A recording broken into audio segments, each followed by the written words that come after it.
can I really do it? Am I good enough? What if I fail?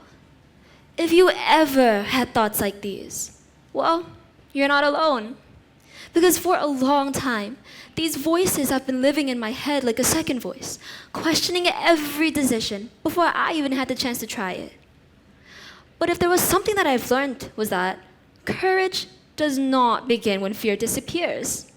It begins when you simply decide to move forward with it. Now, my journey did not start off with a bold decision or a big dream. It started off like many of ours did, through the quiet everyday life routines. Now, as a child, my whole world ran on rails, where I would go to school, study, do my homework, and then play. Weekends, however, weren't for resting.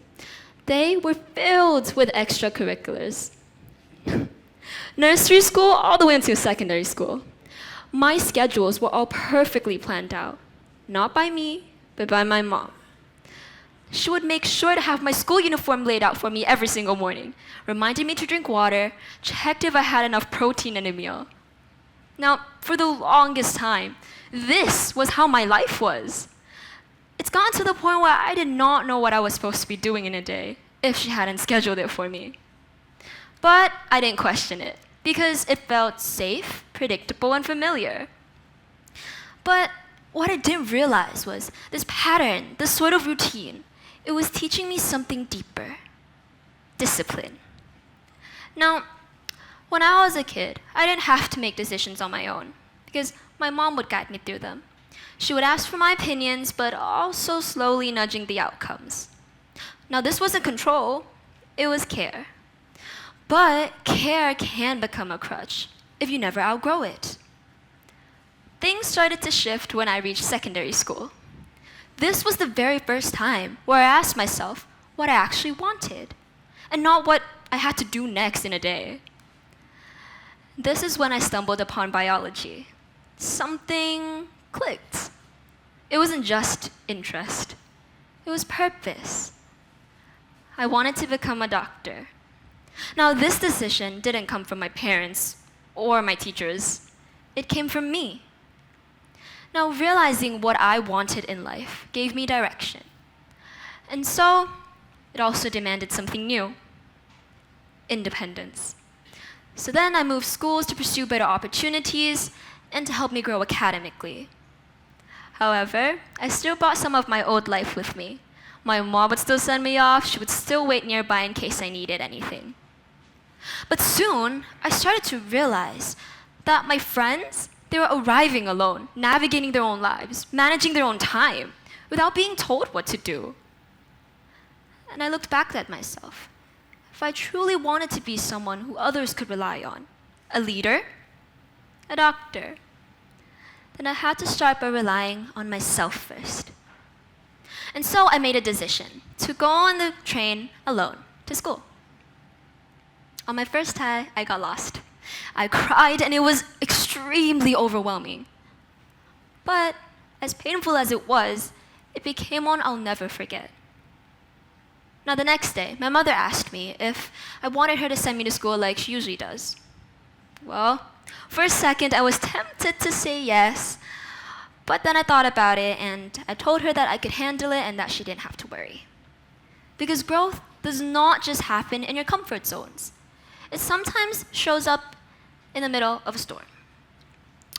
Now, so little by little, I stopped waiting for my mom to set my schedules. I would choose my own activities to attend, and also started weighing options like, should I join a competition or volunteer? Now, events like these, like choosing my own train routes or ordering my own lunch, it became my daily decision-making exercises. And back then, I didn't realize what it was. But looking back, I now see that discipline isn't just about obeying instructions. It became about staying committed to the goals that I set and the values that I chose. But life isn't a straight line. Just as I found my rhythm, something tugged me into another direction. And while I was pouring all of my energies into my study, I felt this longing feeling for something I've always had passion for. Something creative. Drama, music, dance. But for years, this side of me sat quietly in the background. But it never disappeared. And so one day, a friend and I found a drama competition. And we thought, why not? We wanted to try something fun. A science-themed musical. We laughed at ourselves, but we still gave it our all. We would sit extremely late at night at school to practice, and we would write and rewrite scripts, dealt with forgotten lines, forgotten lyrics, and off-key harmonies. And one teammate got sick, while the other was pulling an all-nighter to adjust the whole performance flows. And just when we made it to the finals, I realized that the venue was extremely far from my place, and I had to choose between waking up at 4 a.m. or sleeping at the venue along with the other competitors. I chose to stay. And that night, rain was pouring like the sky was falling, thunder was shaking the windows, and I laid there, anxious and cold. No parents, no safety net, just me. But the next day we performed, and I'm extremely excited to share that we took first place. And I wasn't just proud of the show. I was proud of who I became. Every moment, every challenge, every late night that we pushed through brought us here. This win wasn't just a title. It was proof of how much we've came. And that growth doesn't happen in the perfect conditions.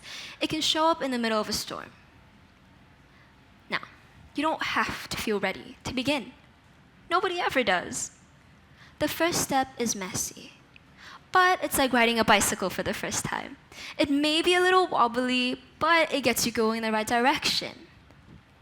Mine was that wrong train. And yet by getting off at the wrong place, it got me thinking and forcing myself to figure it out.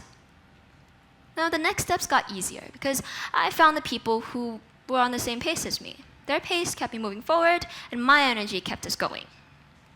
And when discipline shows up often enough, it earns a new name: excellence. It's not a medal, a title, or a headline. It's just that quiet confidence that tomorrow I'll keep moving forward, nervous or not, and that's all that matters. Excellence isn't just about talent. It's about showing up again, and again. And it's about pushing past the part of you that wants to quit or turn back. So yes, I still hear that voice sometimes. Can I really do it? What if I fail? Am I good enough? But I've learned to answer it differently this time. I'd say, I might fail, I might get lost again, but I'd rather find out than hold back. Because it's not just about courage, it's discipline. The kind that shows up daily when no one's watching. It's about thousands of micro decisions made one intentional, courageous step at a time. Thank you.